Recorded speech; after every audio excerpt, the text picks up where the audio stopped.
Although GK Chesterton died in 1936, Duncan Reyburn tells us, many people still consider him a spokesman for sanity wherever fads, fickleness, and unreason abound.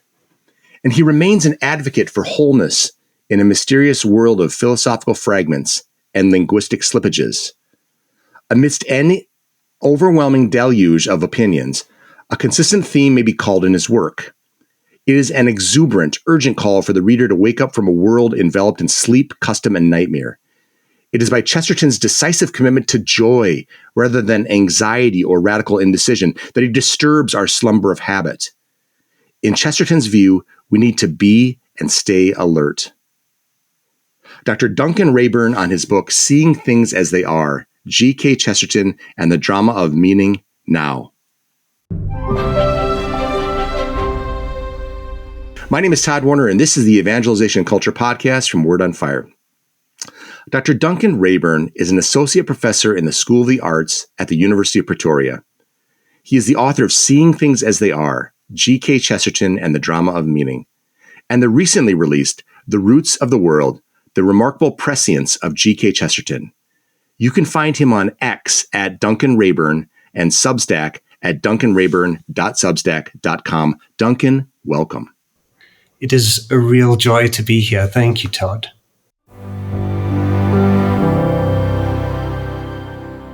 Segment 1, Meeting GK Chesterton.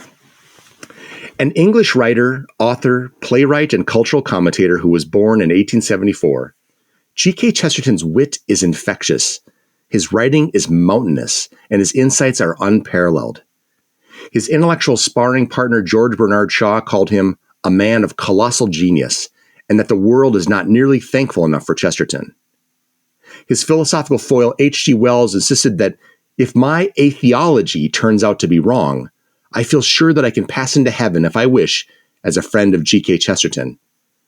And his intellectual soulmate and fellow Catholic Hilaire Belloc called Chesterton the master and described him as a thinker so profound and so direct that he had no equal. So Duncan, let's begin with the fundamental question. Who was G.K. Chesterton? So he was a journalist. That was his profession. And it's very interesting that despite his prodigious output and his incredible range of work, he always preferred to just be known as a journalist. So he became famous as the jolly journalist. And I've given him the title of journalistic metaphysician because his approach to journalism is very metaphysical. He has this incredible way of engaging with very deep truths while looking at very ordinary, commonplace happenings. So that was what he did.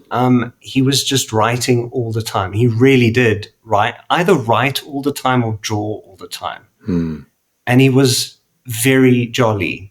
So as a person, he lived in, I suppose the historical context is very helpful. He lived in and started working in the Edwardian era, which is around 1900, and he worked right up to his death in 1936.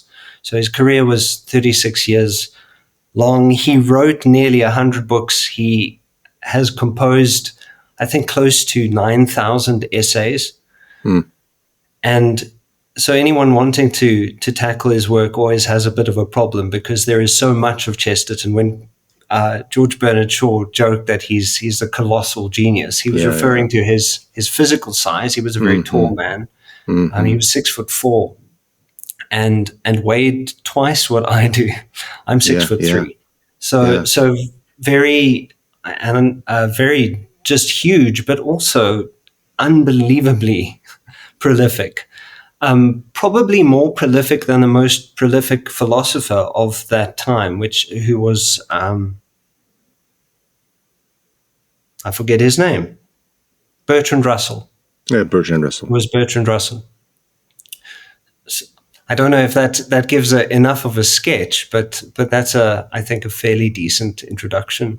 Yeah, it's terrific. And one thing I might add is, what has always marveled me about Chesterton is, first of all, his writing There is that saying that sometimes people who write a lot run the risk of sounding like themselves. They just start saying some of the same things over and over again, especially if you're producing such a massive volume of work. And yet Chesterton is one of those few writers I've ever encountered that always seemed to have something new to say. I mean, there was a style that was familiar, but he always seemed to have something new to say where he didn't sound like he's pawning off old ideas, just to make more money and so on and so forth.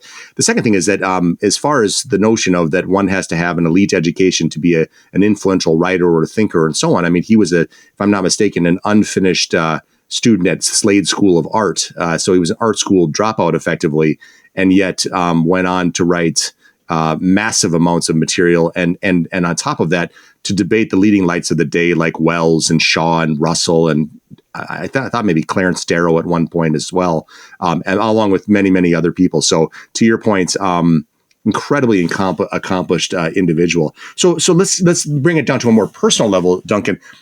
When did you first encounter Chesterton, and what were your first impressions?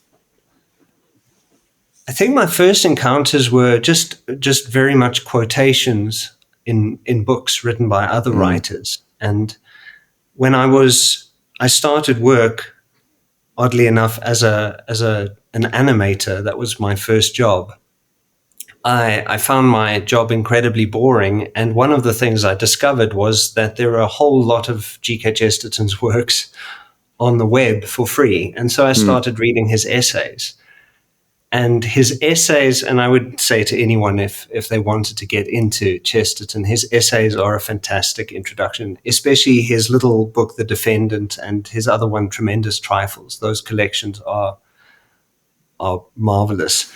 And so I started as a kind of habit because my job, oddly enough, was quite boring. I found it very dull because animation, there's a lot of repetition and a lot of intense focus. It requires a certain level of concentration. And so there was not much room for creativity or thinking deeply about things. And so I'd, as a habit, start my morning by reading a Chesterton essay.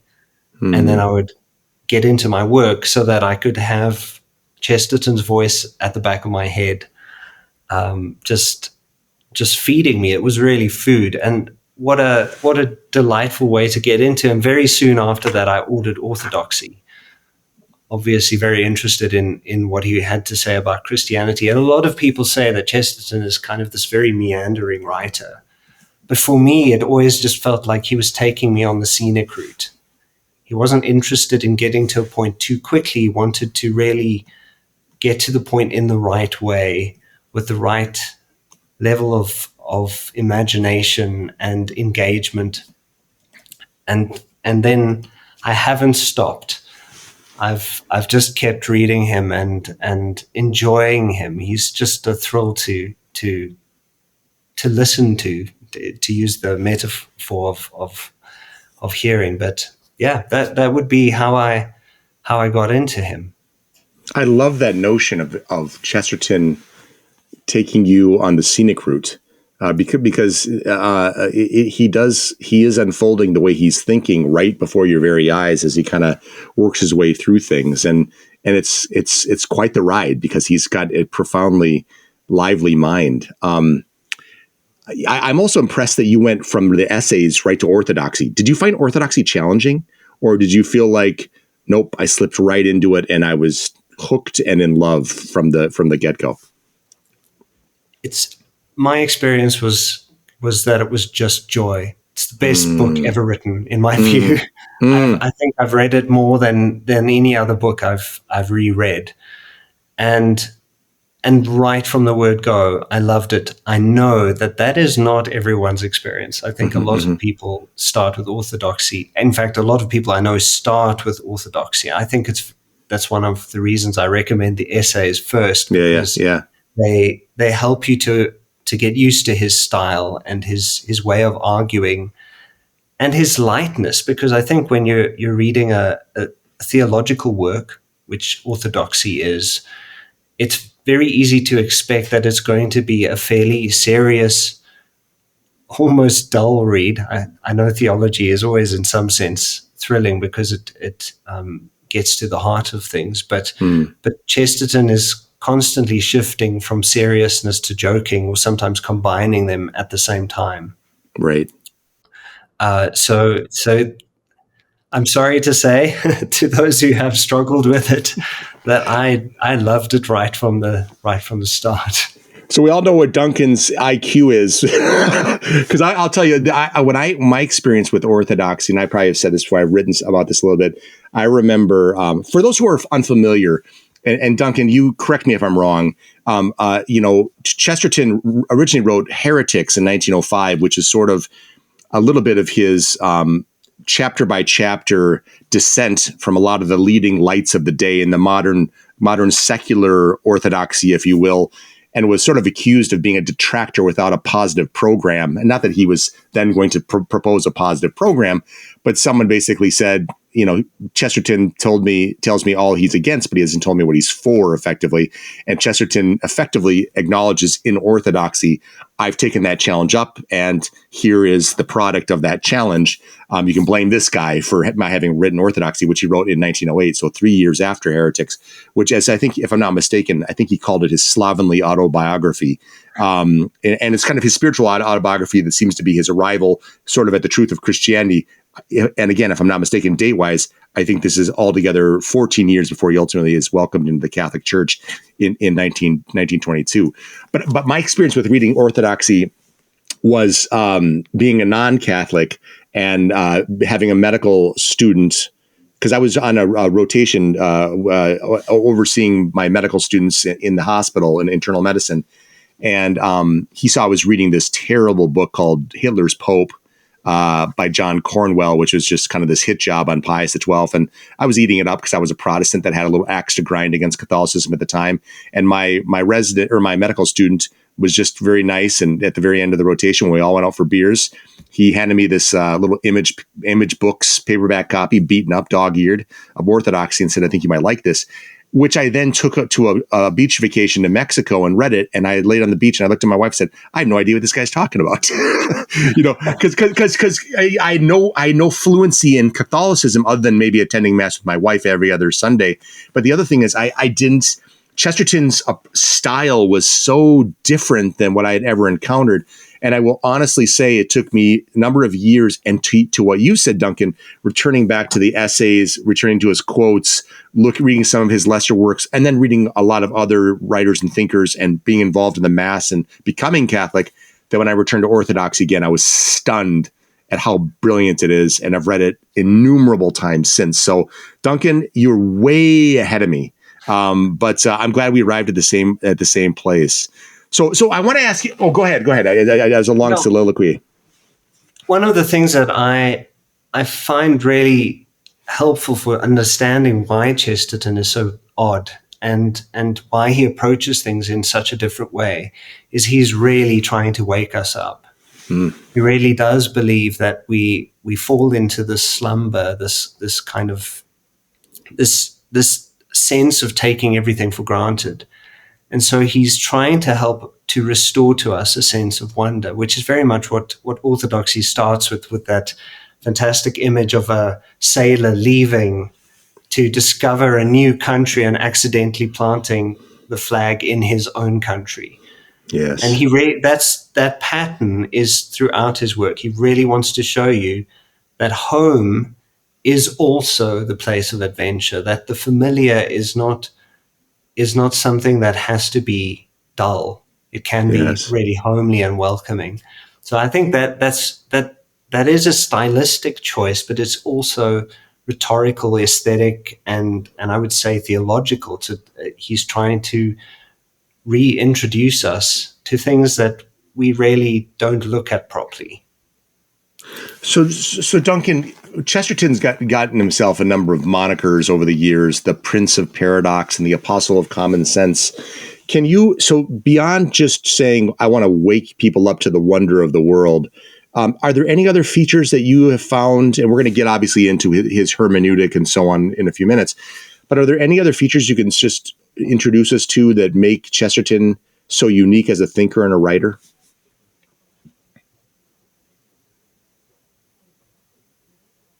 there are so many features that it is difficult to distill them. But I would say his humor, very British, influenced by whimsy. And so there is a whimsical sense to a lot of his writing. Although I do notice towards the end of his life, his writing does get less jokey and more serious, because he starts to sense the Second World War and the impending trouble that Europe is in. Obviously, the 1930s were absolutely tumultuous. So he nevertheless, even then, he retains this lightness. I would say that there's whimsy, there's humor. Humor itself requires paradox and incongruity. Mm-hmm. There is this desire to defamiliarize. So what he does is he presents a familiar world to his reader, and then he interrupts it with often something quite shocking or something unexpected, just to jar the reader's perception, which I think is a very fascinating way to write. He wrote as he spoke, and apparently that is very much.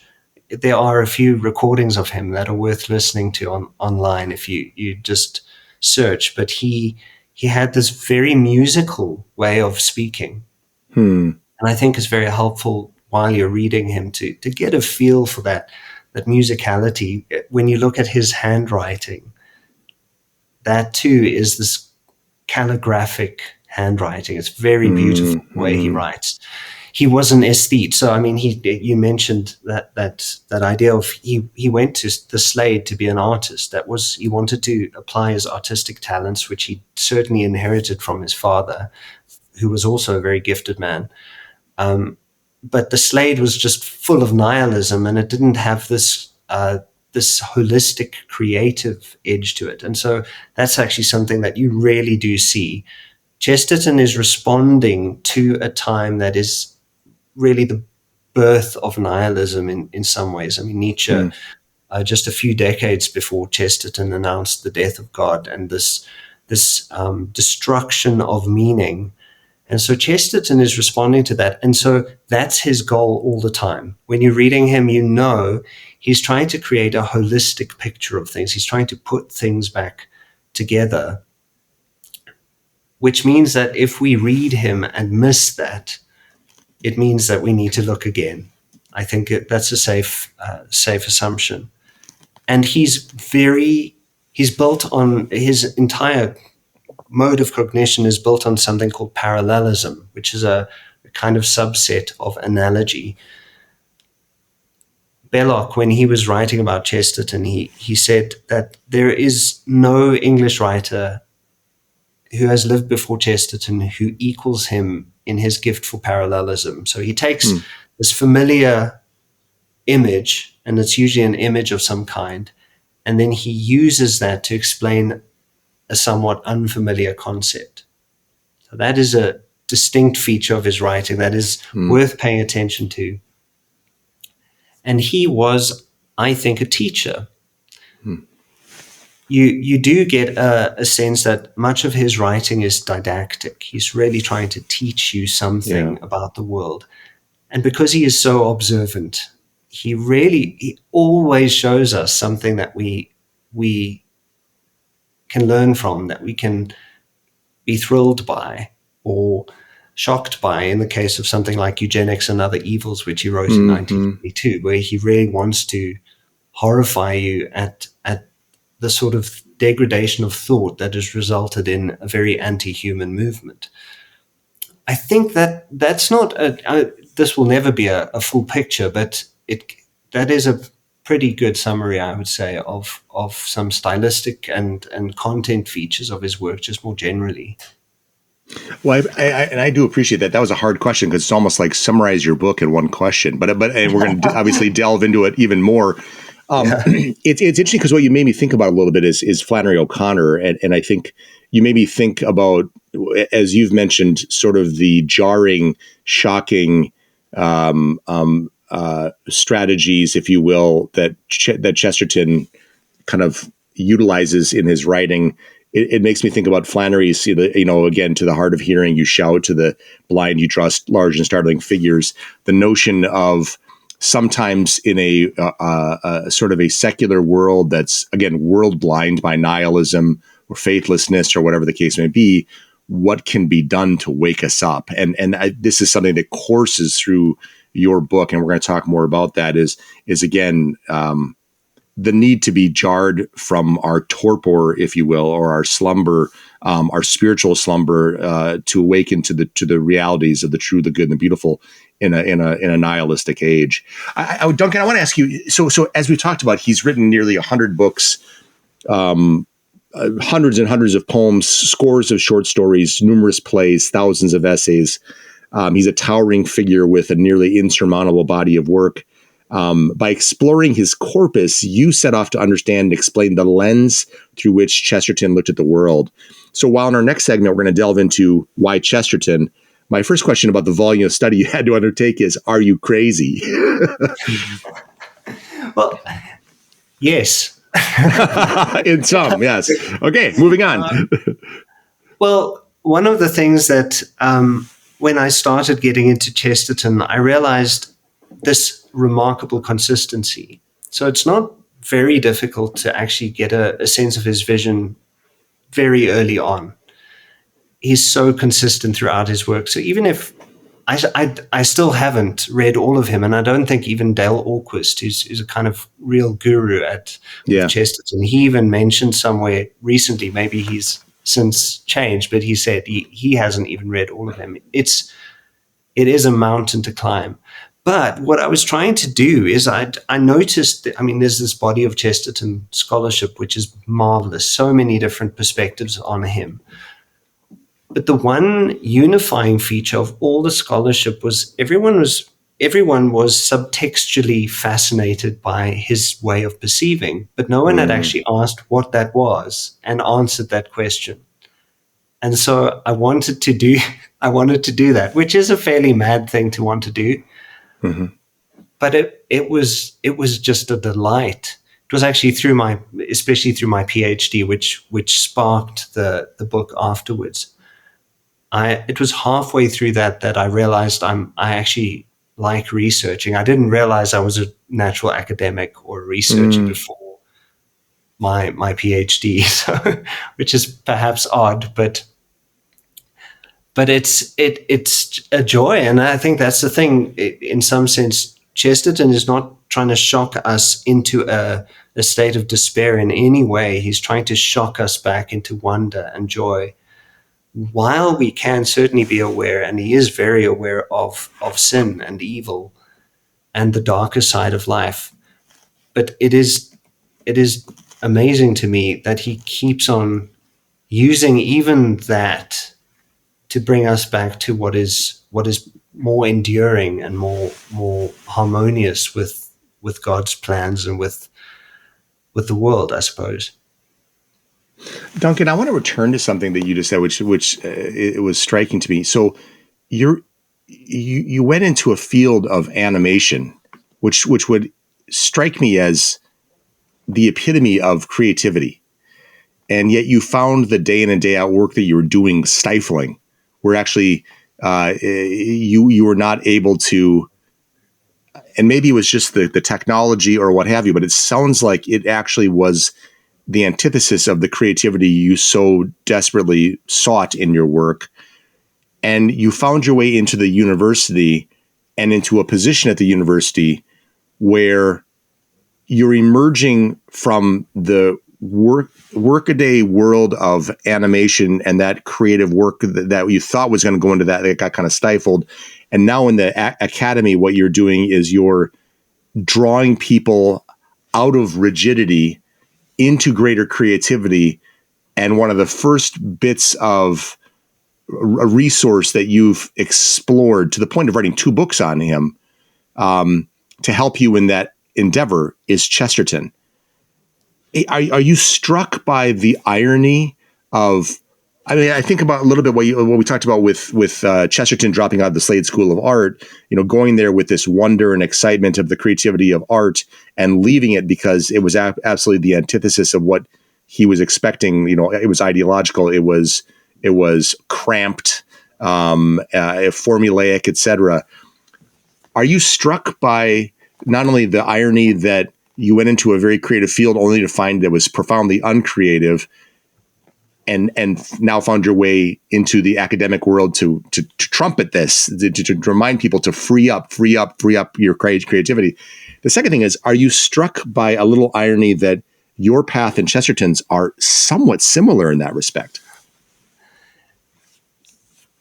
I found in Chesterton a soul companion, someone who I resonated with so strongly. I've actually since in looking at him, of course, I've realized some differences, but our paths are remarkably similar. Going into a creative field, studying I finished my creative degree, and then discovering that this was not the best thing for me, that this was stifling. And I think the reason for that is very similar to what Chesterton found at the Slade, which was that creativity has been instrumentalized for the sake of very particular ideological aims.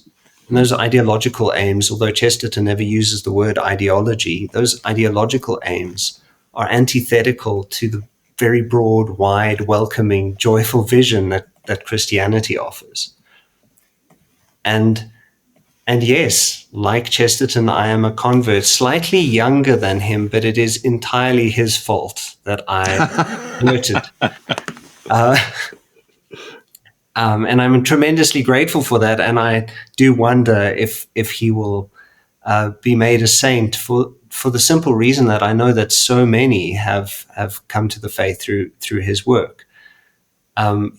He bridges better than most people the gap between our experience in this modern, largely nihilistic, largely materialistic, very economically driven world. He bridges the gap between that and the transcendent, and he does it almost effortlessly. So, yes, I'm struck by the irony of the fact that the creative world is so rigid and stifling. But I'm also, it's just wonderful to find an analogy between my own life and his, although we live in completely different worlds. I mean, his at that time, very bustling, busy, but fairly coherent English experience in London, especially, and my experience in the capital city of South Africa, which is one of the most crime-ridden, complex, difficult places in the world. But there is some sense in which both of us are trying to go, how can we find meaning in the midst of what is concealing meaning, I think.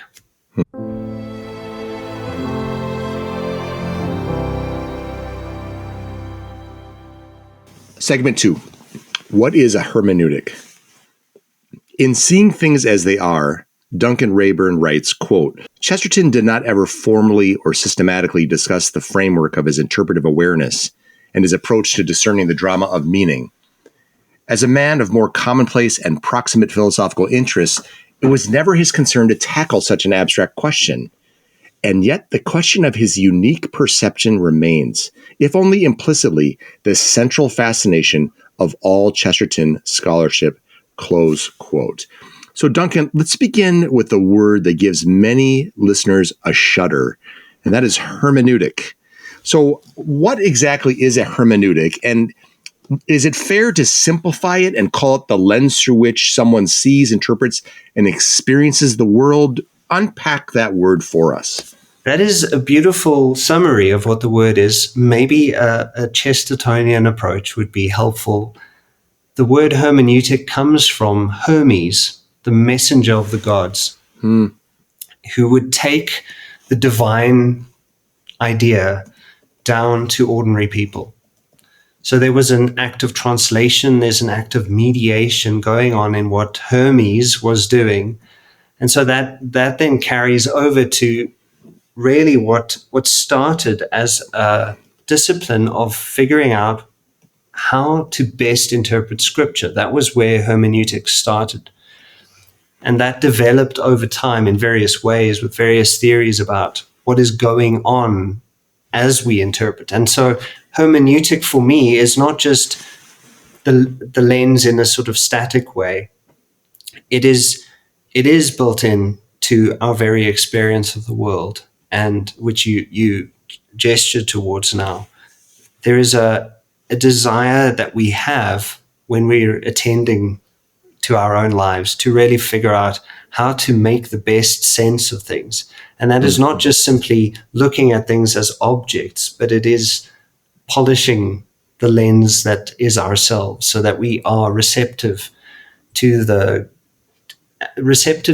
and have the greatest capacity for receiving meaning.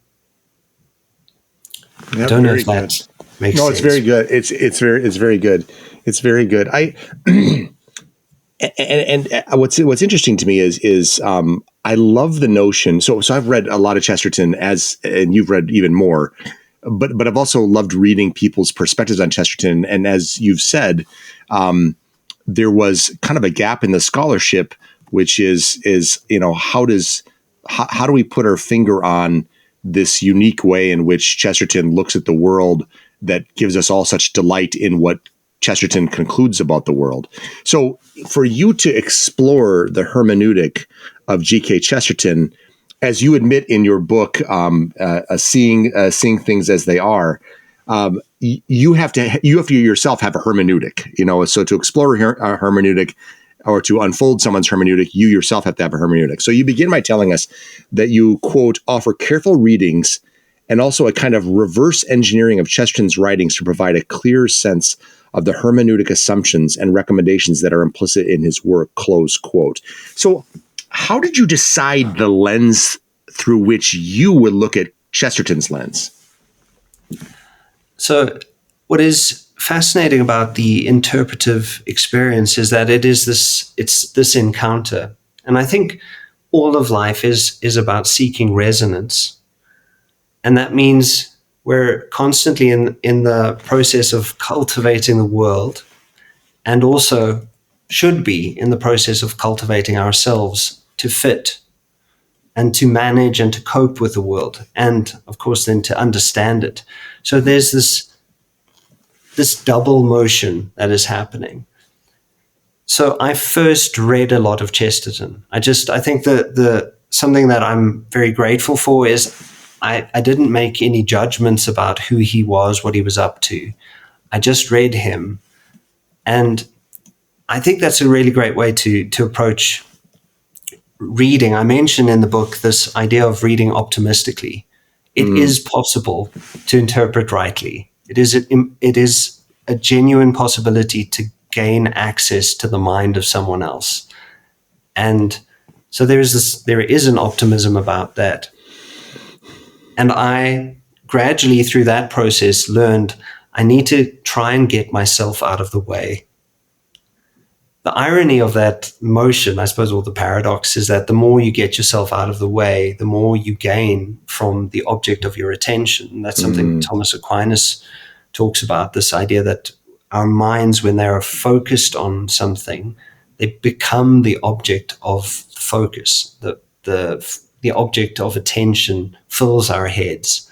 And then we become that, and we are transformed by that. And our attention is therefore our primary access to the world. And so it is a dual motion of constantly really trying to get ourselves out of the way, or myself out of the way, as I approach this while listening to Chesterton. There is an assumption in one of the later developments in hermeneutics, which is the school of philosophical hermeneutics, which is less about trying to find a clean method, although I use more of a crisp method in my second book. It's more about trying to just understand what is happening in the process of reading and interpreting. So that's something that I'm exploring. And you'll see, I mean, in one point I say in that first book that I'm going to place Chesterton's perspective higher than my own. So if I disagree with him, I will let him have the last word, not me. Yeah. It's very interesting is that as I've grown and learned and studied more, I I'm not sure there is any disagreement at any point now. But it has stemmed from really just attending well, which is something we can do in everyday life. This is not just restricted to reading complicated books. It's really about how we approach our world. Duncan, do you feel you raised a question or a point there that made me wonder, when someone cares enough to write about, a treatise or an unfolding of someone's worldview or a biography of somebody, clearly they're passionate. You have to be passionate about the person to spend that time and money and sacrifice to kind of do that. We also have seen times where a biographer or an analyst or an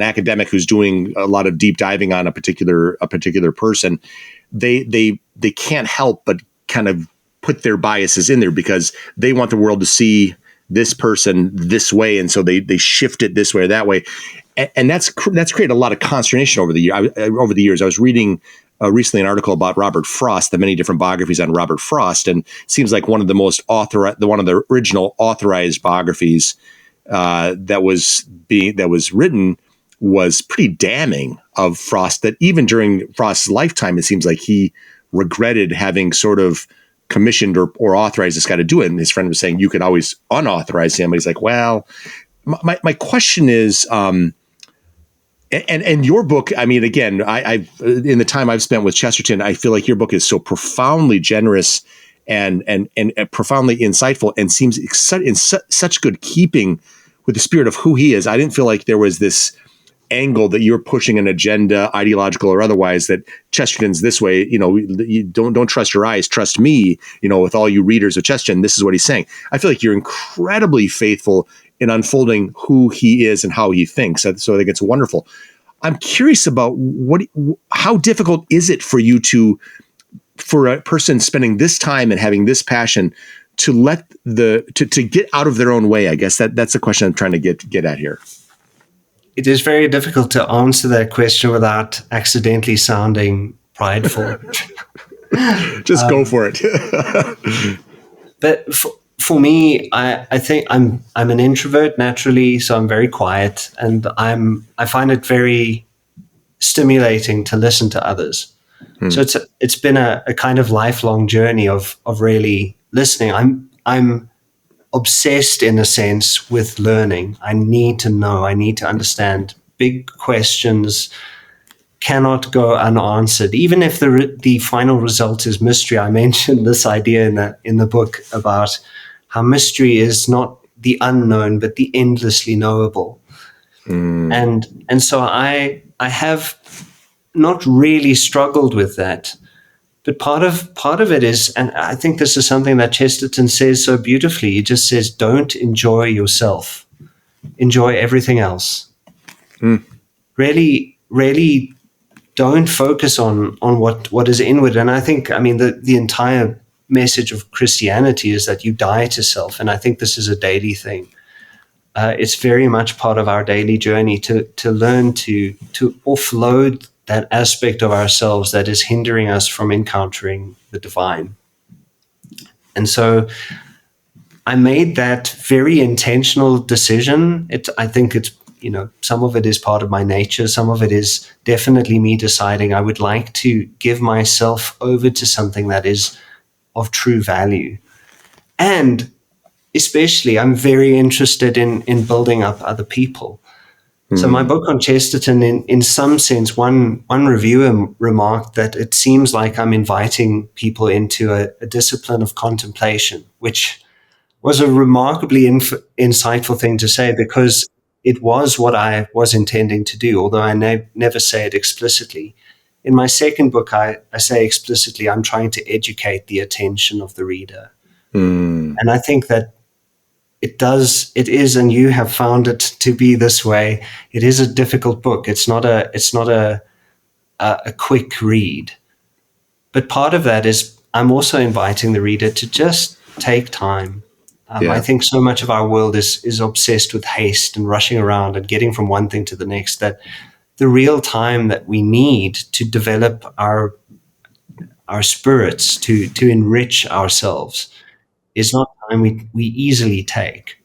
I even had this realization that culture, I noticed it in South Africa many years ago. It used to be a tea drinking culture, and tea was always a sit down, have a cup of tea. There was a teapot. Everything goes quite slowly, very much inherited from the British side of the tradition. And it's shifted in recent years to being a coffee drinking culture, but coffee is always on the move. It's always kind of go. Grab the paper cup and run, go to where you're going. And I think part of what I'm doing is going against the grain there. So that takes your question and moves it a little bit forward, but I think it's important to get a sense of what my intention was, although I'm very aware that ultimately the reader is going to look at it and make up their own mind, which is fine too. Hi, I'm Tod Worner, Managing Editor of Evangelization Culture, the journal of the Word on Fire Institute. Word on Fire is a global evangelical community that exists to provide our members with the resources they need to proclaim Christ to a secular culture. Our award-winning quarterly journal, Evangelization Culture, is offered exclusively to Word on Fire Institute members. It's a tangible representation of our mission and goal to lead with beauty in order to bring others to the knowledge of truth. Inside each issue, you'll find writing from premier scholars and inspiring pieces on literature, culture, and daily life from fellow missionaries on the journey to know and serve Christ. Get a copy of the current issue of the Evangelization Culture Journal for free by visiting wordonfire.org/journal. Thank you, and join us in bringing Christ to a hungry culture.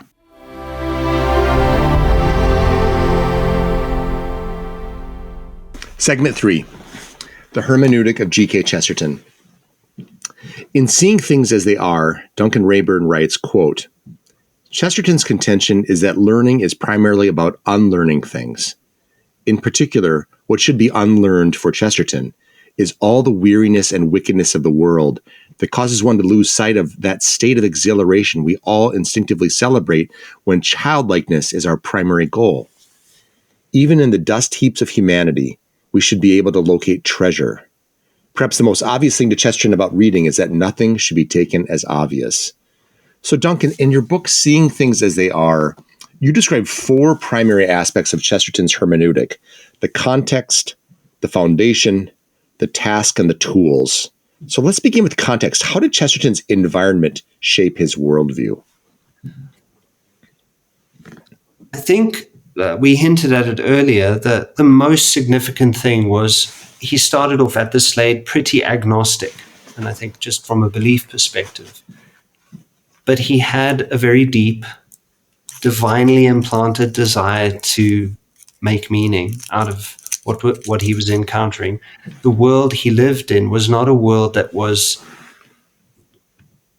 inviting people into wholeness. And so one of the most notable critiques that he has of his time, I think is profoundly important for understanding what he's up to. He saw in his time this negative spirit. He called it the negative spirit. It's the spirit that knows how to criticize, but does not know how to point to the good.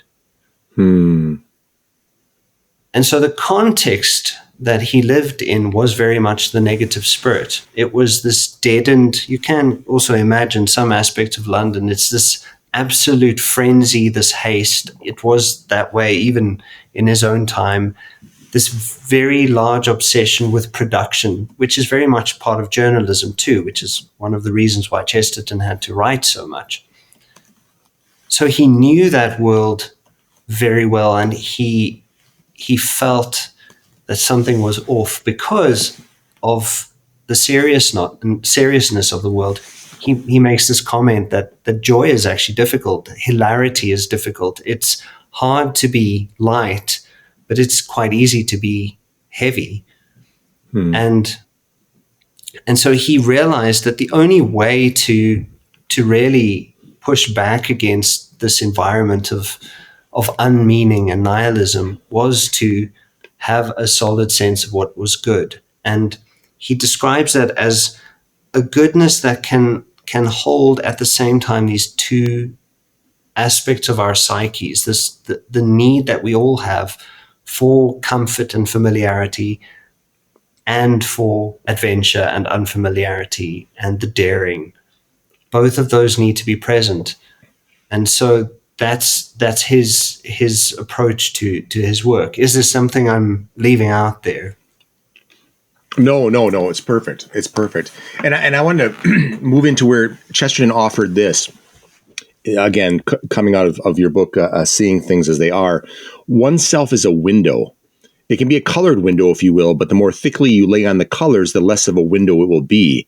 The two things to be done with a window are to wash it and then forget it. So the truly pious have always said the two things to do personally are to cleanse and forget oneself.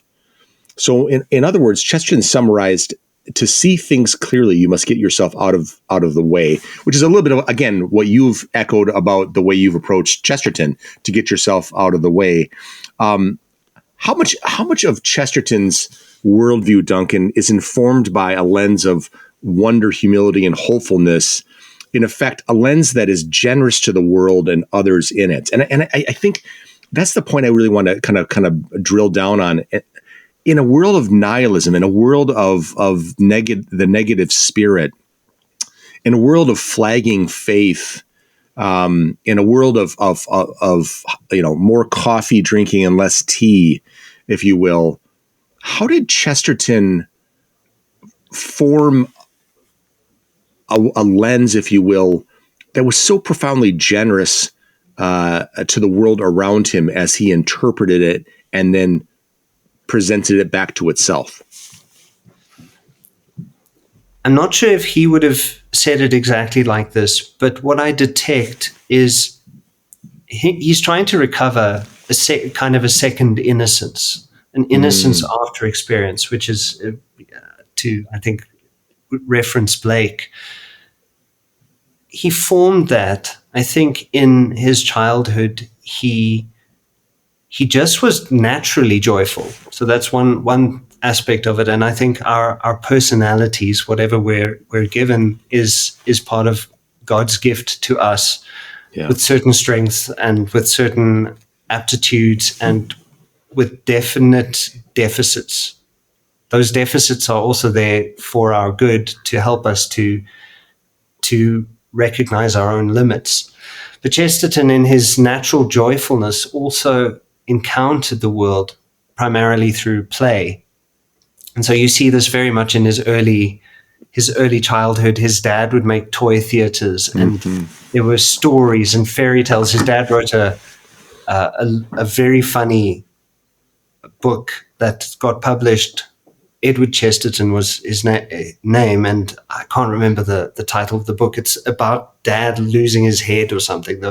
This father of a family, his daughters start yakking a little bit too much, and he actually his head flies out the window. There's this real fun, and I think that's part of what is paradoxical. I guess we're familiar with this idea of negative freedom in our culture, this Western culture in general, which is, to be free, we need to be freed from constraints. We need to be freed from limits. Chesterton went the opposite way.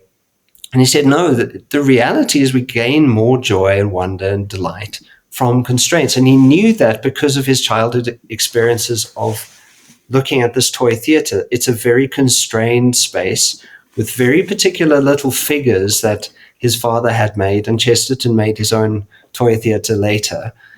Very specific figures that have to interact in fairly particular ways. But it's the constraints that bring it to life. It's our very constraints, our limited being that makes us distinct.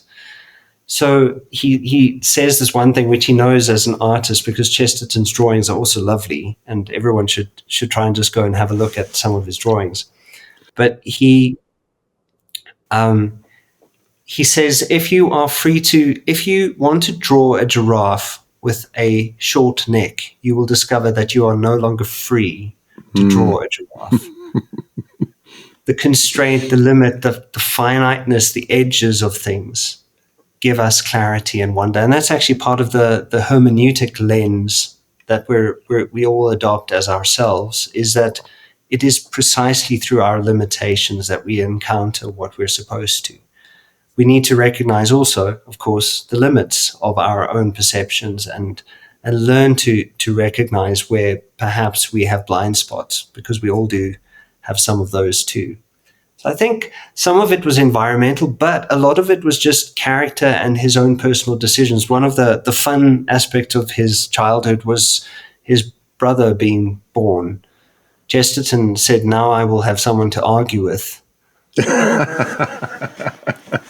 And he was a very combative person. A lot of critics would have said about Chesterton that he was best as an opponent, because he then had a foil for his ideas. And a lot of the time that is very true. When he's speaking about Marx or Nietzsche or Freud or whoever, he pushes back against them and then reveals the solid truth that he's trying to convey. But he was never combative in a brutal, ugly, ad hominem type way, which I just admire so much. He remained true to the call to move towards joy, which is just what we all need. He's Lincoln-esque in a lot of respects. That way. I mean, a wonderfully fun person to be around, a storyteller, but sort of the guy who lives by the creed, don't we destroy our enemies when we make them our friends. And I know all the kind of, after he passed away, all of the wonderful comments from his former intellectual sparring partners, from the Shaws and the H.G. Wells, were nothing but effusive love for a guy they disagreed with and argued with, significantly throughout their lives. I remember, I think it was H.G. Wells that basically said something along the lines of, if there is a heaven, it's going to be this and this and this, and Chesterton will be there, but Belloc will not be there, or what I mean, because Belloc had a problem of arguing brilliantly and ended up hating, people hating him and so on. So whereas Chesterton was so winsome and he never let a quarrel get in the way of an argument. So I think that's such a, again, this is the point of the generosity. It moves me to my next question, which is, there's a profound, again, empathy, a willingness to endlessly give the benefit of the doubt without betraying deeply held principles in Chesterton's worldview. Now, running counter to the concept of stark objectivity and observing rigidly from the outside, Chesterton feels it is vitally important to speak often from the inside. So challenging theoretical abstractions that want to tidy up messy humanity, Chesterton plods lovingly through the muck and mire of human beings to arrive at greater authentic understanding. So, it always strikes me a little bit about, in one of my good friends, when we're talking about medical studies that we're evaluating in our journal club, and or we're having grand rounds and there's a guest speaker and they give their disclaimers that they have no conflicts of interest to note. I don't work with this drug company, or I don't have any sponsorship from that drug company, or what have you. And my good friend says to me, they need to have a disclaimer about their ego, though. They need to have a disclaimer about the notion they want to get paid for this.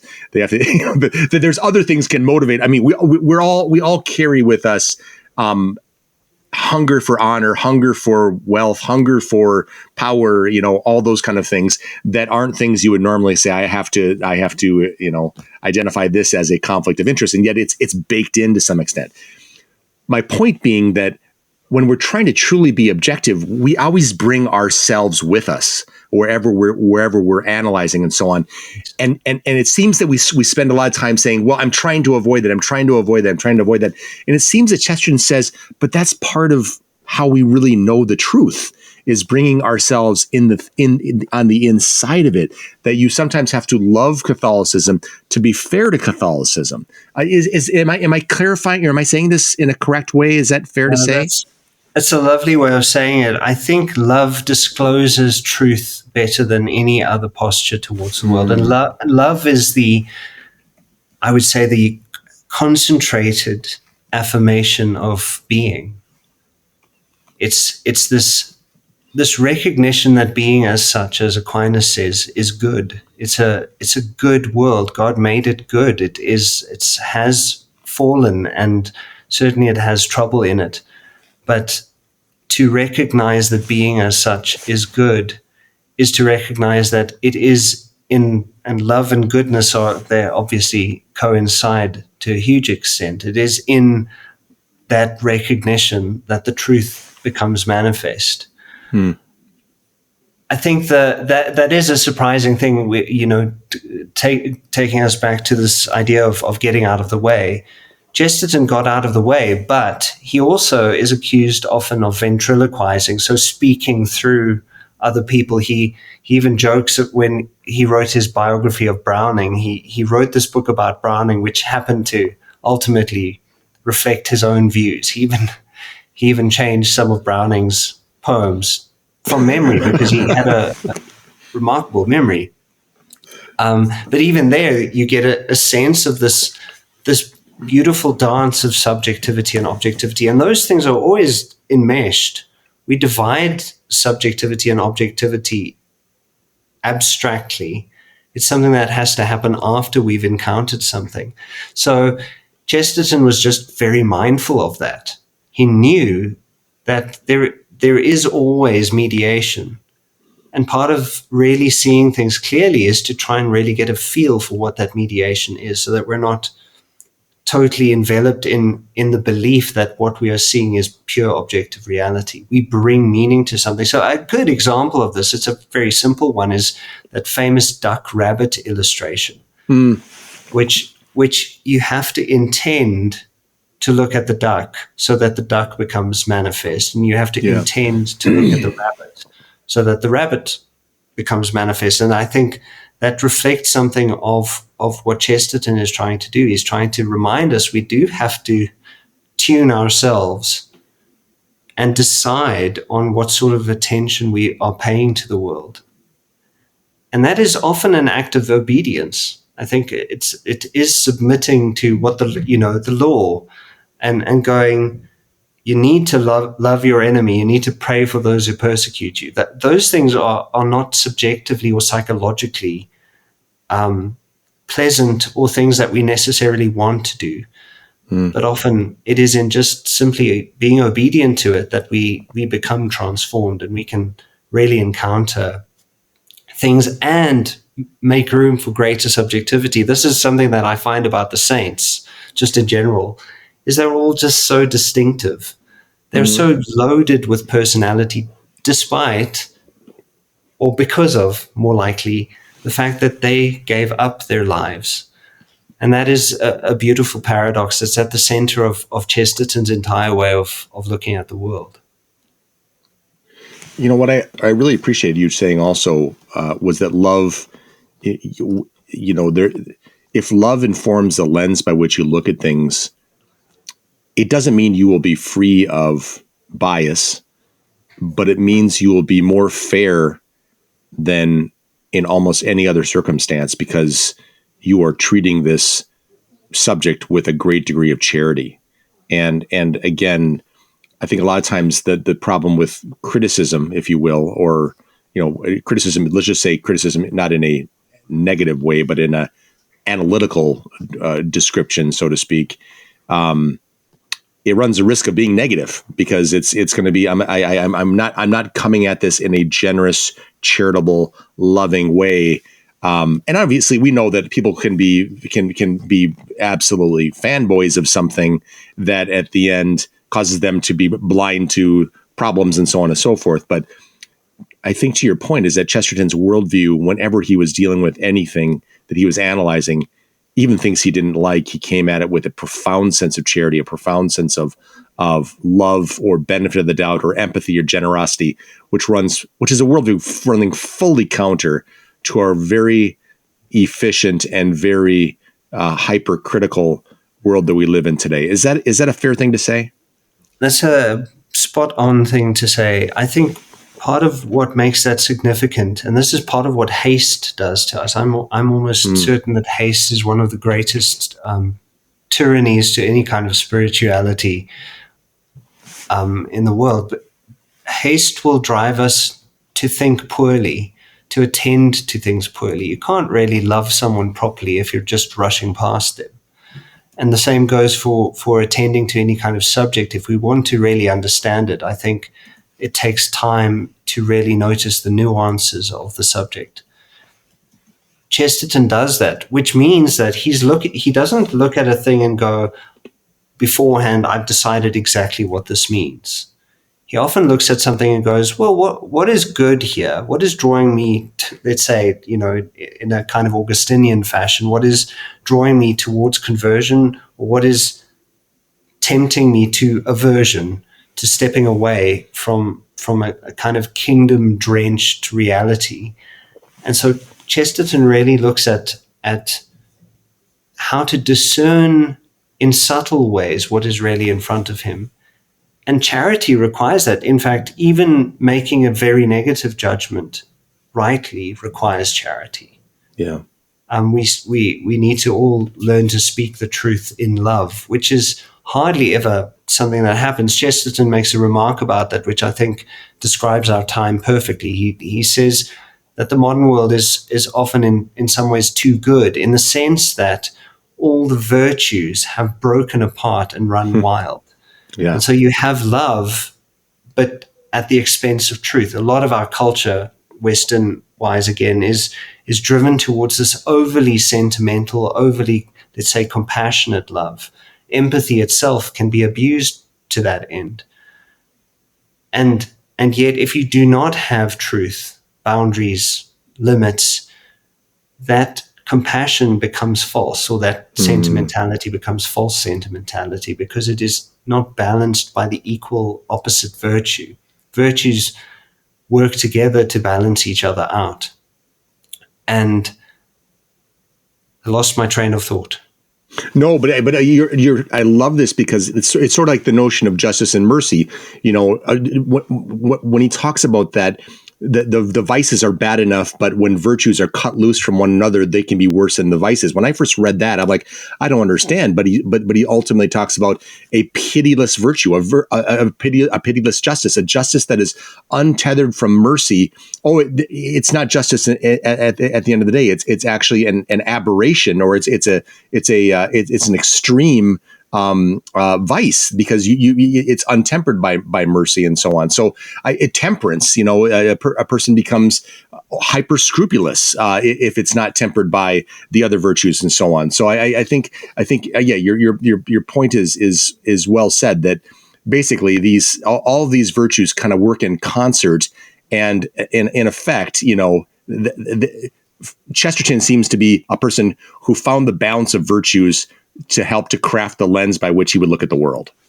Yeah, and I think that's a massive part of what makes his hermeneutic significant, is that it is virtue informed, it's truth informed. He's trying to aim for the highest good possible, and to make that apparent to people in a way that they can also learn from it.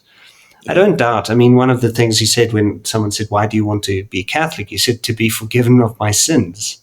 He was very straightforward about the fact that he had vices just like the rest of us.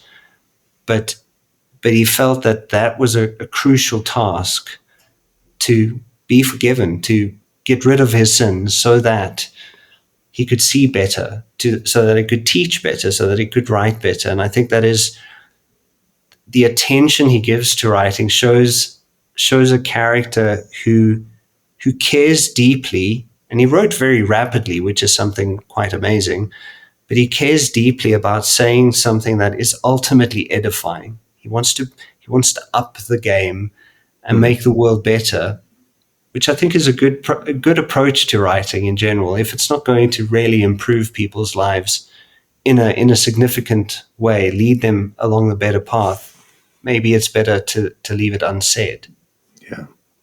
Yeah. Duncan, you write that the task of Chesterton's hermeneutic is the defense of human dignity, or as Chesterton would say, the defense of the old beer-drinking, creed-making, fighting, failing, sensual, respectable common man, as well as the defense of common sense and the defense of democracy. So could you elaborate on why Chesterton deemed the dignity of the common man, common sense, and democracy as the important things to defend? So he believes, I think, that our conception of the human being has been in modernity especially reduced. And that's very true. Liberalism itself works with a very minimal concept of the self. So the self is this mere economic entity, this blank slate that can take on any identity it wants. This very reductive view of the person. And Chesterton noticed that in his time. And I mean, we're talking a century ago, so we're not. It's not a new thing, but he saw that as a fundamental problem, and he of course saw that the reduction of the human being to a limited. It's limited in the negative sense this time. A limited and truncated self is an eradication ultimately of our divine destiny. We're supposed to grow towards union with God. That's the aim. And if people are constantly being told that they are less, that they do not have a divine destiny, then they become less human. And I think it's very interesting that we often talk about, it's only to err is human. That's a common phrase. And of course, Chesterton doesn't say this, but it's a Chestertonian idea, I suppose, which is, no, it isn't. To err is less than human. Good one. Do the right thing. To forgive is truly human, because ultimately the marriage of the human and the divine, there's no competition. Christ represents that for us in the ultimate perfection, where there is this perfect union of human and divine, fully human, 100%. The maths doesn't work. 100% human, 100% divine, and no contest, no rivalry, perfect harmony and peace. So that's the measure. Man is, I mean, he uses Protagoras' phrase in The Everlasting Man. He says, man is the measure of all things, which can sound like a radical individualism, but that's not what he means. He means that the fully human man, the man forgiven and in contact with God, that man is the measure of all things.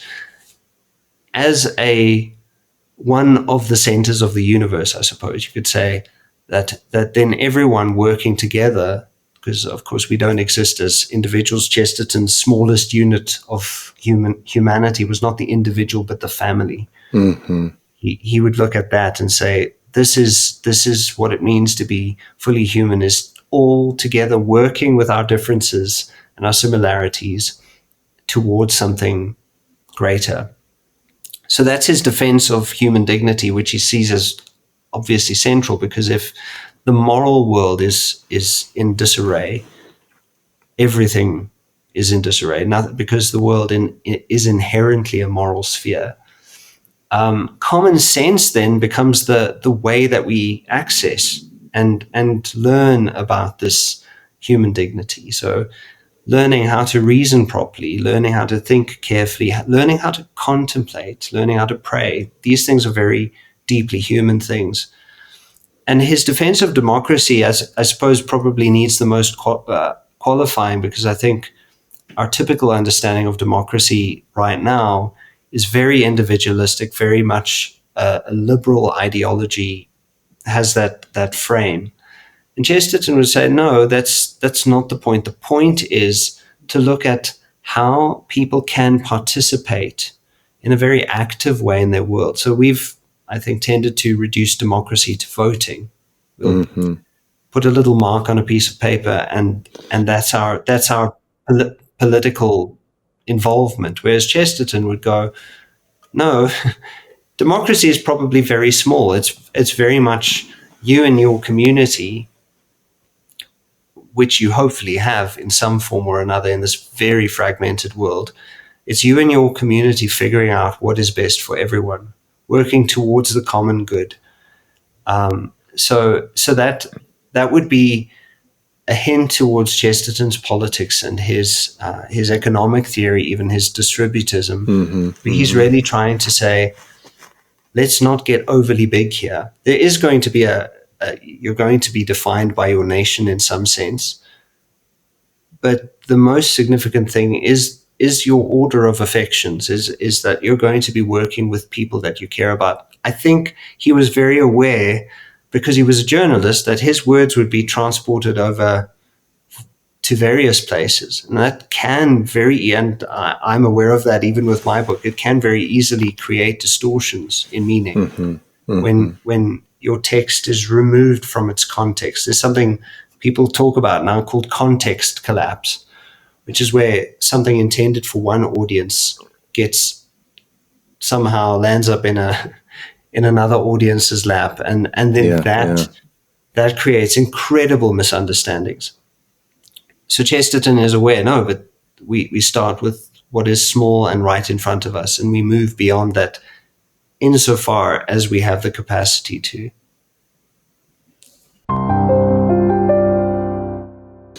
Segment 4, remembering what we forget. In Orthodoxy, GK Chesterton writes, quote, "We have all read in scientific books, and indeed in all romances, the story of the man who has forgotten his name. The man walks about the streets and can see and appreciate everything, only he cannot remember who he is. Well, every man is that man in the story. Every man has forgotten who he is," close quote. And in The Everlasting Man, Chesterton would add, quote, "There is such a thing as the momentary power to remember that we forget. And the most ignorant of humanity know by the very look of the earth that they have forgotten heaven," close quote.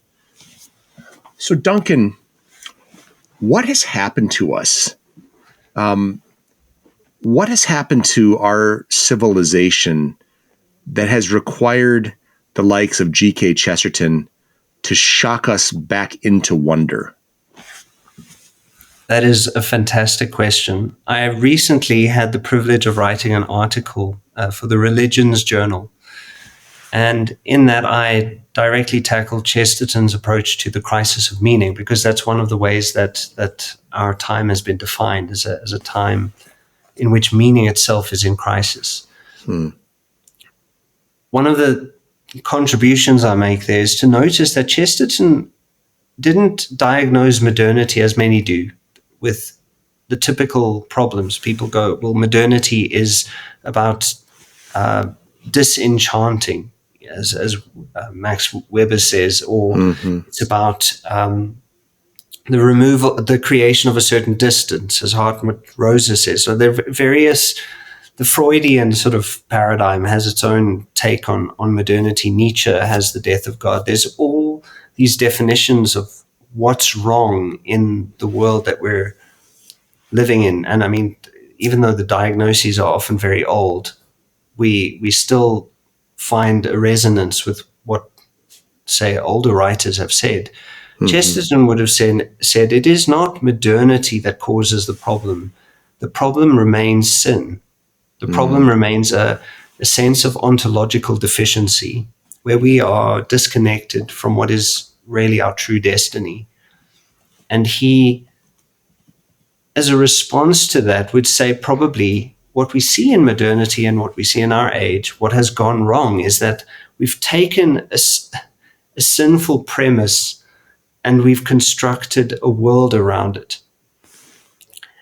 And that what that has done, as any text does, you can look at our world as a world of text. Texts intensify certain meanings. So if I mention the word apple, that idea is intensified. It's brought from nowhere into presence.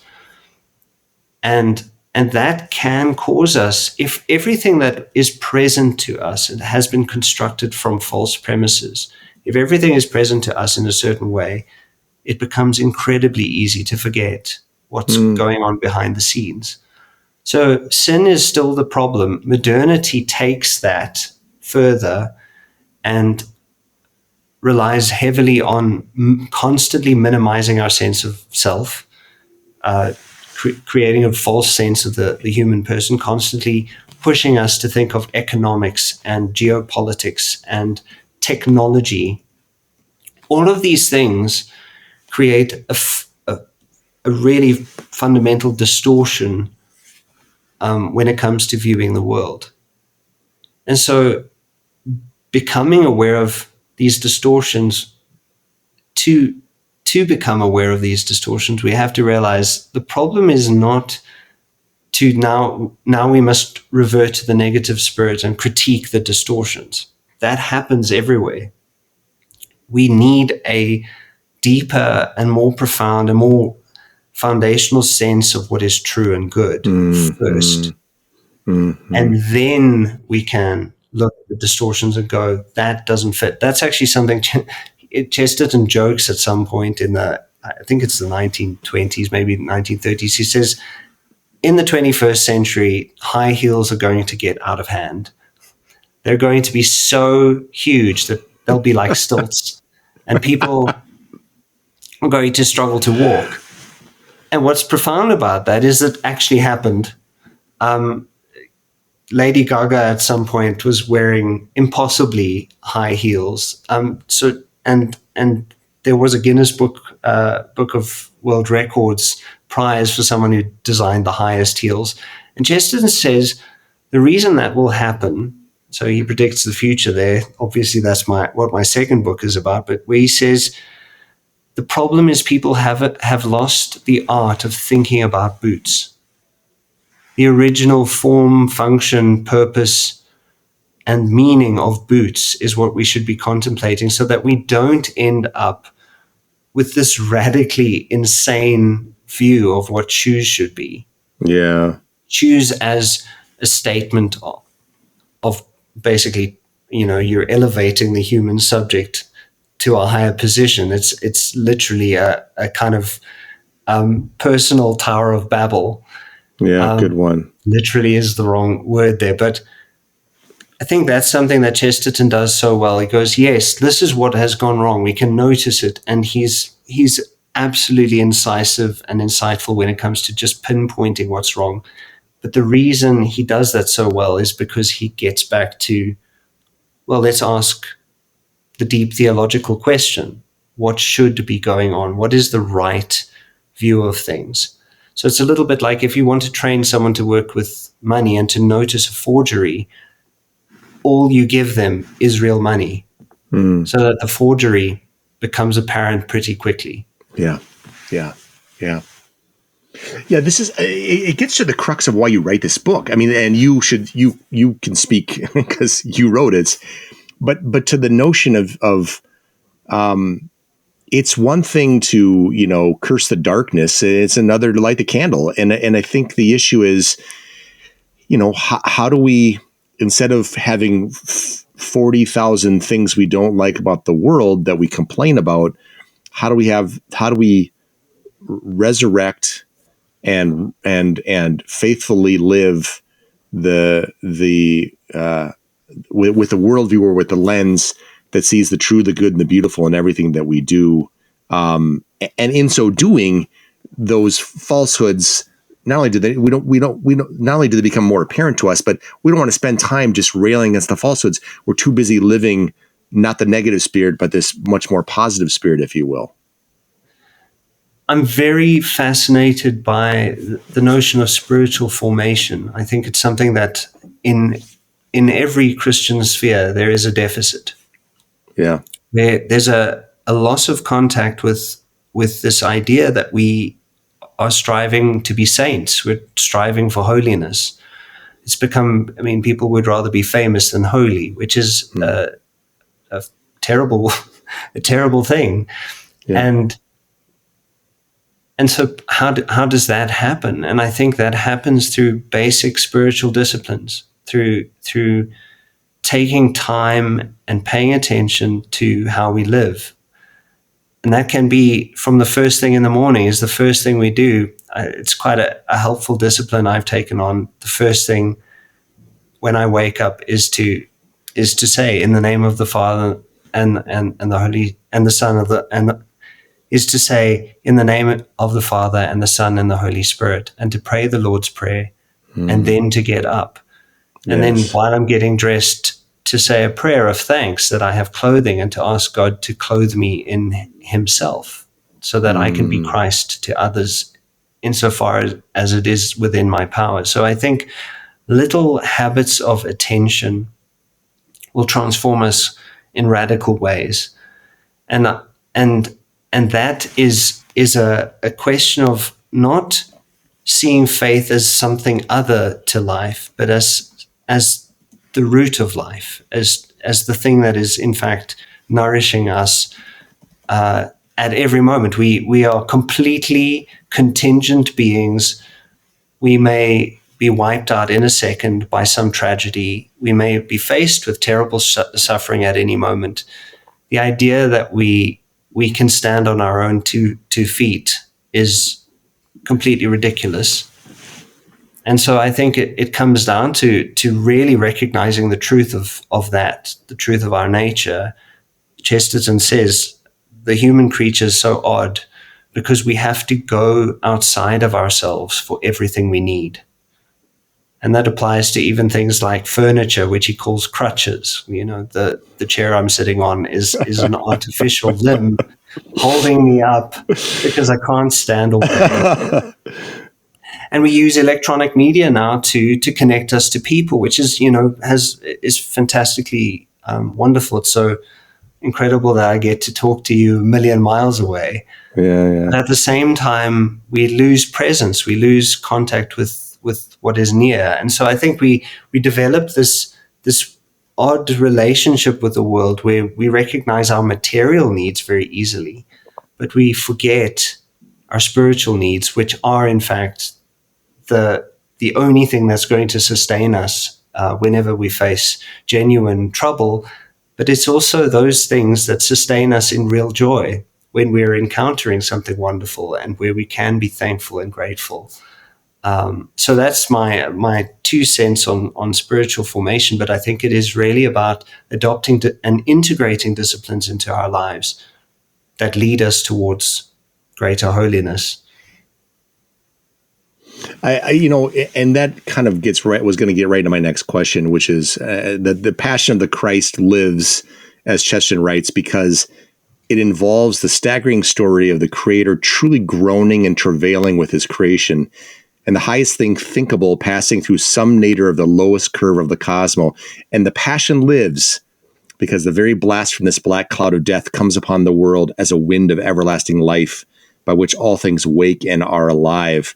And I was going to ask you, and you've been largely answering it, that considering the keen hope that Chesterton carries in the darkest of moments, how do we tend to our lens, our own hermeneutic, so that we might live more authentically, more hopefully, and more joyfully in this vale of tears? I wanted to point to one of the things you said so well about the little habits of attention that will transform us in radical ways. That some people think I've got to have a seismic practice of X, Y, or Z, when in fact, maybe what you need to do is wake up in the morning and do the sign of the cross and breathe the Lord's Prayer and begin dressing while uttering words of thanks. Are there other things you could say, Duncan, in what you've learned and looking through the eyes of Chesterton that we could borrow for our own spiritual formation beyond those little habits of attention that transform us in radical ways? One of the things that Chesterton did, and Macy Ward writes about this in one of her biographies, I can't remember which one, she says Chesterton was an incredible listener. He really did listen. He really took time to let things and people especially be. And I think that's a habit that all of us can adopt. I suppose some of us have, my own job is a job full of interruptions. So in some sense, it's a kind of chaos that happens. And I'm not entirely fond of interruptions, but I've grown to realize that even taking the interruption as a sign of, some sort of divine providence helps me to recognize that even that thing could be a spark of hope or wonder or compassion or empathy or whatever is needed in that moment. So I think listening well to our world and especially to others in it is an absolutely Chestertonian thing. Being willing to self-deprecate is something that I think we could learn. That's a definite Chestertonian spiritual discipline. One of the ways, I mean, how's this for our completely image-centric age? Everyone is trying to curate their own selfie to bring out their best side, while Chesterton laughed absolutely heartily at every caricature of him. Yeah. He loved the caricatures. He was obese. And I mean, there are various speculations about why that is the case. I do not think, for the record, that he's been accused of gluttony and drinking, being a drunkard. He never was that. I think he did have a poor diet in the sense of too many potatoes. Mm-hmm. But he didn't mind mocking himself. He didn't mind making himself less. And yet he produced so much that was a gift to the world. So I think his attention to his job. I mean, all of us have whatever task we're given, and sometimes the job might not be the most extravagant or thrilling job. But I think what Chesterton did was he was faithful to the work he was given, and he realized this is part of my contribution to the order of creation as it stands now. And I've tried to adopt that very much in my own work in life, where I've tried to attend as well as I can in my own human way to what task has been given to me. The task of writing is tedious and difficult. And I think, I mean, it's telling that my first book came out in 2016, and my second book, although I've got essays and other things in between, my second book is nearly a decade later. It gives you a sense of the fact that a great deal of time is required to do something well. Yeah, yeah. I certainly hope I've done it well. No, it's amazing. It's amazing. I want to ask you, Duncan, when you think about how you, before I get into this question, only a couple questions left. Let's talk about your second book, The Roots of the World, The Remarkable Prescience of GK Chesterton. I have a copy, just arrived the other day, and I just can't wait to dive into it. What will readers find in this volume? Your first volume, Seeing Things as They Are, GK Chesterton and the Drama of Meaning, which is what we're talking about today, really explores the lens through which GK Chesterton looks at the world and how it was formed and so on. What are the roots of the world? What is that going to teach us about Chesterton? What motivated me very much with the second book was the question, first, can I say anything decently fresh about Chesterton? If I cannot, I mustn't write a book about him again. I don't want to, because obviously one of the things I want people to do is to just read him, read him more. The question has come up in a number of writers, and I'll mention Aidan Mackey and Dale Ahlquist especially, because they've done some incredible work on this, where they look at Chesterton's prophecies. And so they notice that his predictions of what will happen in the future, both the imminent future close to his time and even the future that is our present, they notice that he's just ridiculously accurate.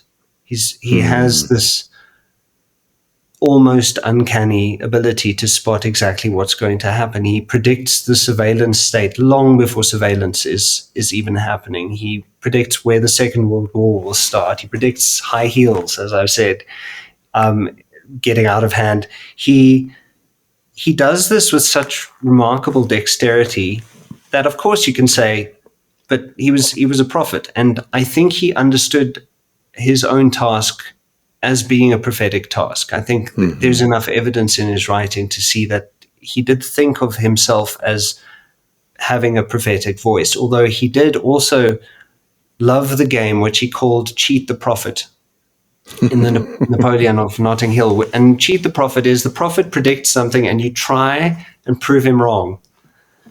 And so Chesterton made these predictions, a lot of them negative, the sort of rise of censorship, the rise of Freudian psychology distorting our picture of sexuality, all of those things. He mentions those things coming. He even at some point says the Bolshevik Revolution should not worry us as much as what's coming out of Manhattan from the advertising and PR industry. So he predicts all of that. And so I just wanted to ask the obvious question, how? How did he manage this? Yeah. Is there some almost, let's say, a natural theology? I do not doubt for a second that he was divinely graced in many ways. But I think there is, let's say, a natural theology behind why he saw things so clearly. So Frank Sheed made the comment, it's because his premises were right, which I think is part of the explanation. But I then argue that the reason he saw so clearly, and this is an extension very much of what I've done in the first book, is he attended to the formal cause. So Aristotle, very briefly, has 4 causes. He's got the material, the efficient, the final, and the formal cause.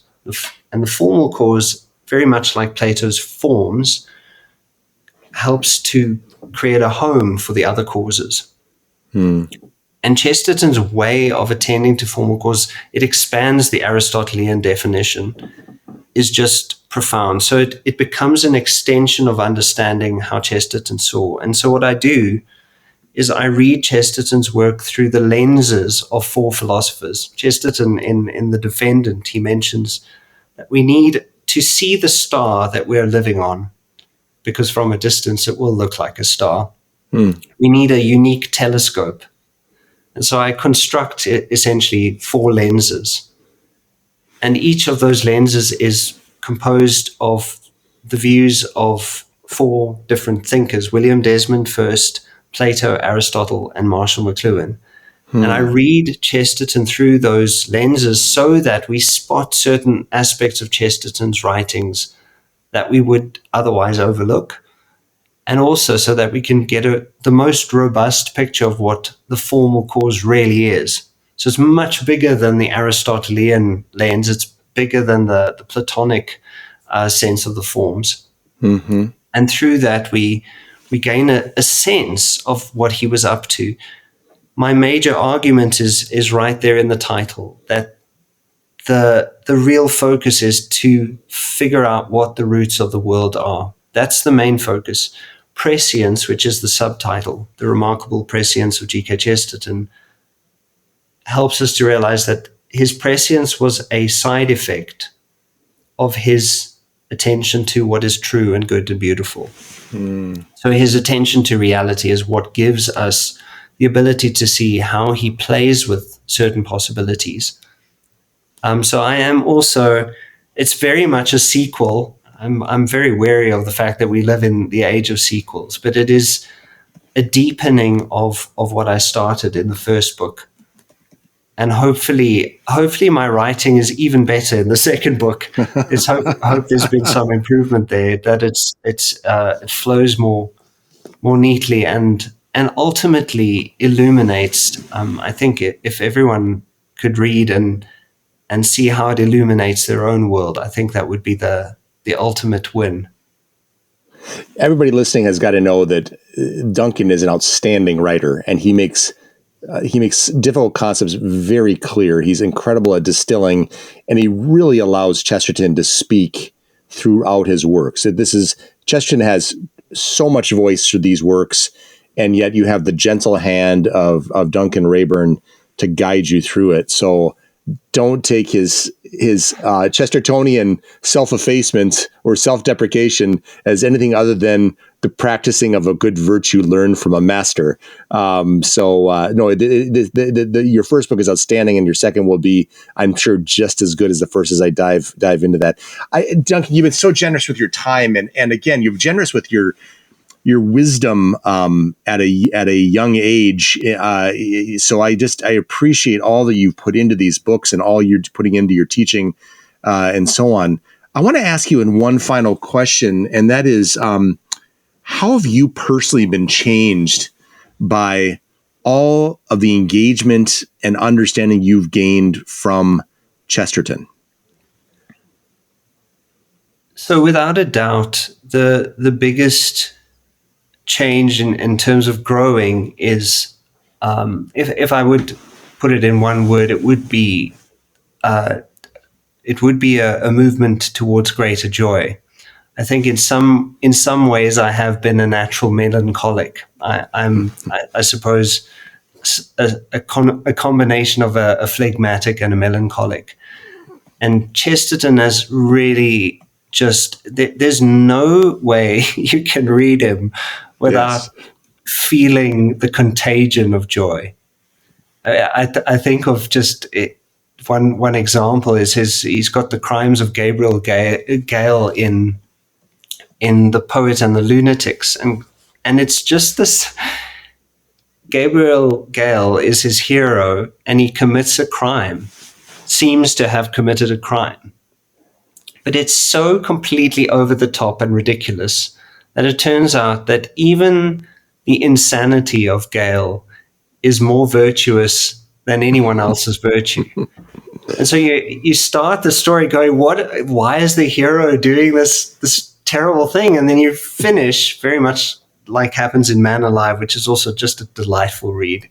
Yeah. You finish with the sense of there's so much space to play in this world. And I really think that that gift that Chesterton has definitely been something I've experienced.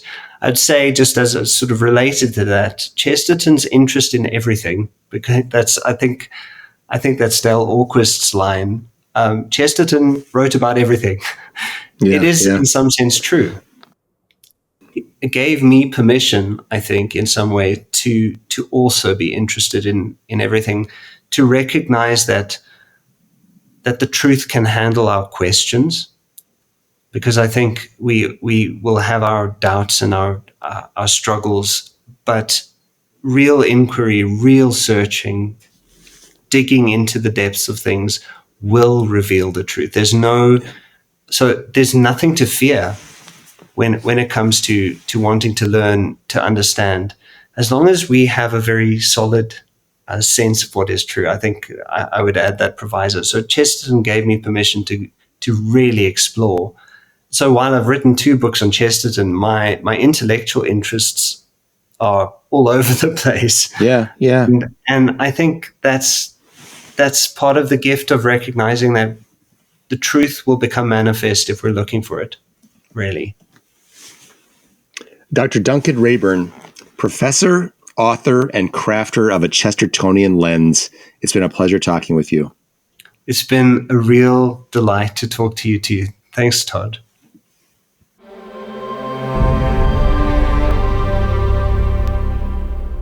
So I've been thinking, how are we to look at the world? This seems to be the fundamental question asked and answered in Duncan Reyburn's thoughtful book, Seeing Things as They Are, GK Chesterton and the Drama of Meaning. When I was a boy, my family went through some rough patches. A move to a new town, a bloody divorce, a lot of unhelpful meddling from any number of outsiders. I was in 7th grade and it proved to be a tumultuous time. But notwithstanding the painful trials, I feel I can look back on it and echo words uttered by Soviet dissident Alexander Solzhenitsyn. Reflecting on his harrowing time in the Gulag, he uttered, "Bless you, prison. Bless you for being in my life." To a much lesser degree, obviously, I too was formed by my own searing experiences. So how exactly was I formed? Well, to put it simply, my lens was crafted. How we look at the world is a product of circumstance and choice. Circumstance is what happens to us, the successes and failures, triumphs and tragedies, the good, the bad, and the ugly. One might say that horrible circumstances like abuse and neglect, violence and disease might irreparably deform a person and the lens through which they look at the world. But then, just when a story sounds hopeless, there is a choice. We are not, as Shakespeare's Romeo would lament, yoked by inauspicious stars. We are not ruthlessly at the mercy of impersonal forces. And I believe that Albert Einstein is wrong, yes, wrong, when he said, quote, "Human beings, vegetables, or cosmic dust, we all dance to a mysterious tune, intoned in the distance by an invisible piper," close quote. But we are not determined. We are free. As Viktor Frankl, author of Man's Search for Meaning, wrote, quote, "Man is not fully conditioned and determined, but rather determines himself, whether he gives in to conditions or stands up to them. In other words, man is ultimately self-determining. Man does not simply exist, but always decides what his existence will be, what he will become in the next moment." Close quote. We have a choice about how we look at the world and how we react to the world. We have the means to craft our lens with hope, faith, and wonder, or with despair, cynicism, and boredom. To that end, Duncan Reyburn explores the exquisitely hopeful and incomparably wondrous lens of the great GK Chesterton and how we too can craft our lens likewise. "The lamp of the body is the eye," taught Christ. "If your eye is sound, your whole body will be filled with light. But if your eye is bad, your whole body will be filled with darkness. And if the light in you is darkness, how great will the darkness be?" Pray and read, look and listen, so that the lens you will craft will see that which is true, good, and beautiful, that you will see the illuminating and inextinguishable light that will cast the darkness away. And one last thing. To be sure, read Duncan Reyburn's Seeing Things as They Are, as well as his recently released The Roots of the World, the remarkable prescience of GK Chesterton. But also pull out Viktor Frankl's classic Man's Search for Meaning, so that you may understand the liberty of choice amidst the darkness of circumstances, a choice to see the light that will in turn help bring the light to the world. Thank you once again for joining me on the Evangelization Culture Podcast. I'm Tod Worner, and until we meet again, please keep bringing Christ to a hungry culture.